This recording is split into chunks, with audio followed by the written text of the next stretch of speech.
ദാനിയേലിനൊരു പ്രത്യേകതയുണ്ട്, ശദ്രക്കിനൊരു പ്രത്യേകതയുണ്ട്, ഈ മേശക്കിന് ഇവർക്കെല്ലാം ഒരു പ്രത്യേകതയുണ്ട്. എവിടെ കയറിയാലും വാഗ്ദത്തം എടുത്തോണ്ടേ കയറത്തുള്ളൂ. കൃപയുള്ളവരെല്ലാം ഇന്ന് രാത്രി ദൈവത്തെ സ്തുതിച്ചു തുടങ്ങിയാട്ടെ.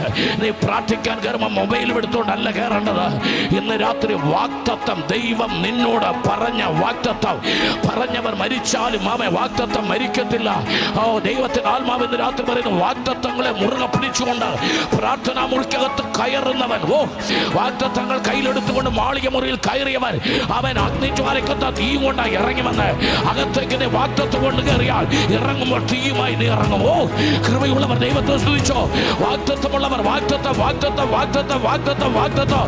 ഇന്ന് രാത്രി വാഗ്ദത്തമുള്ളവർ, ദൈവം പറഞ്ഞ പ്രവചനങ്ങൾ, ദർശനങ്ങൾ, വെളിപ്പാടുകൾ, വാഗ്ദത്തങ്ങൾ അകത്ത് കുറിച്ചിട്ടവർ, അവൻ കൂട്ടിവെച്ചവർ ഈ രാത്രി നല്ലപോലെ ആരാധിച്ചിട്ട് പറ, എന്റെ വാഗ്ദത്തത്തിന്റെ പൂർത്തീകരണത്തിന്റെ സമയം